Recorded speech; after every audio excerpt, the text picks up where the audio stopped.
Ramblin' Man here again. Okay, so I wanted to touch base with you real quick. I noticed that, you know, Trump had put in place a 15,000 person cap as far as like who we keep in, detained. Now, what's happened though is Biden has seen all the issues that have been going on and has been, I'm sure, catching a lot of flack because he's been catching a lot of flack from me. I mean, other people as well. So what I've noticed is that he tried to say that they were going to do some things, but they were going to try to keep that cap at 15,000. Well, then he got all this backlash from the Democrats saying, and a lot of those being AOC and other ones like that, saying this is ridiculous. You promised that the.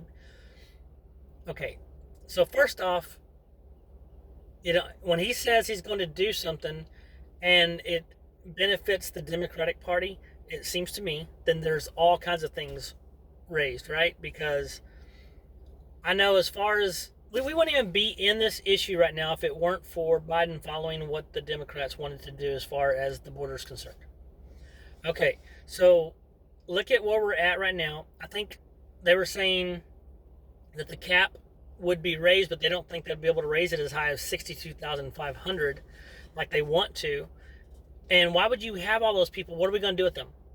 So I was reading up on this and I saw George W. Bush had, and you can look on the news and see a bunch of stuff about George W. Bush right now because he had talked about his biggest regret was during his time as president that he did not go through and do a immigration reform.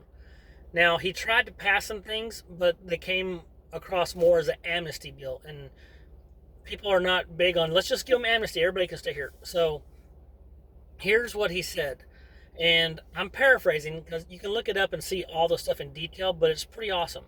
I think it would fix a lot of our problems. So he said, as far as amnesty is concerned, you really can't do amnesty because it's unfair to all the people that are going the right way of becoming citizens. But you can quicken the process, meaning if, and this is what he's talking about doing, take the people that are already here. Okay, first and foremost, he says finish the wall, finish the boundary so that you cannot let people in as easily. It's harder when they have to come over, and you set up monitoring systems and everything so that we don't have to have everybody and their brother just trying to turn people away and them coming in droves. They have to come over a 14 to 30 foot wall depending on how high they are. Most of them are 30 feet. Then that's a big obstacle. And you have sensors on the Mexican side, so when they get within 5 feet of that, you can tell that it triggers a motion sensor. Okay, so that being said, he said finish the wall. Then you put in place the things to capture people and detain them, send them back, whatever needs to be done. But you're getting them at a lot less rate of people coming in, right? Because with the wall, it does say, hey, not that you just can't come in, you just can't come in this way, use the door. So that being said, he said, here's how you hurry along the citizen process, because it can take forever, is you take the people that are already here, they have to provide proof of work history, so not just living off of welfare. They have to have a clean background check, and then they have to have a place to live. They just can't be homeless.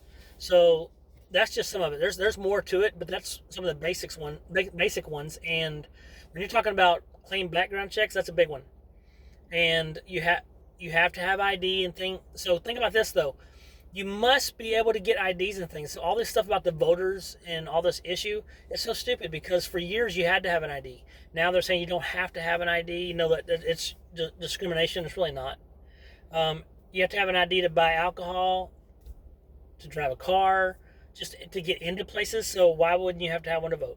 So that being said, when you're talking about the illegal immigrants, once they become citizens, they have to have an ID, and in doing so, when you do not get an ID, it tells you, you have to sign up for things like, yes, I'm a citizen, yes, this, yes, that. So they're able to tell if you're able to vote or not, because that's a big thing. The Democrats are really pushing.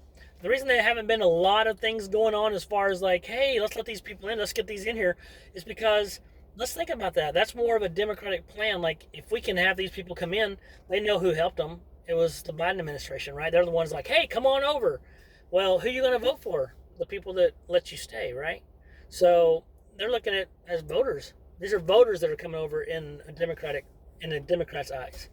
And you can think I'm wrong if you want to, but prove me wrong, because that is exactly what they're doing. But beyond that, I think George W. Bush's plan sounds really good if we could implement something like that. But the first thing has to be they have to implement some of the stuff that Donald Trump put in place. They have to put it back in there, and they got to build that wall.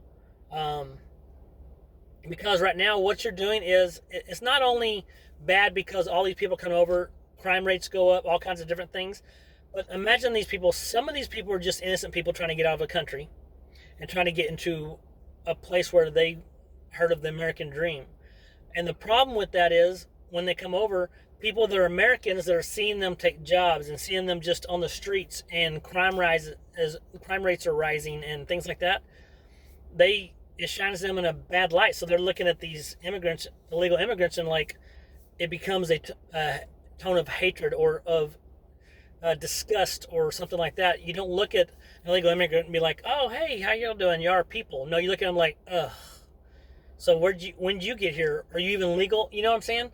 We need to change that, and the way to change that is to make sure that we are doing everything we can to keep the illegal immigrants out and help the process along to either deport those that don't belong or make sure that they are earning their keep, paying their taxes, and doing the things that a regular American citizen would do.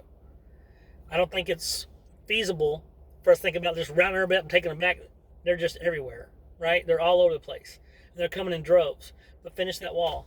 That's my take on it. Finish the wall and go from there. Whether or not the Biden administration will ever do that, I don't think it will, because I have not seen anything from them yet to even say that they want to be down on the border to address the problem that they forever wouldn't call a crisis until Biden finally called it a crisis the other day. That was the first time. It took months to figure that out. Surge, crisis, whatever you want to call it, it's a real problem. So, but that's my take on it. Let me know what you think. I'm interested. What do you think about a new plan or reform plan? Something, because something has to happen. Otherwise, we're looking at having over 2 million illegal immigrants in the United States this year alone. Thanks, guys. Y'all have a great evening. Ramblin' Man out.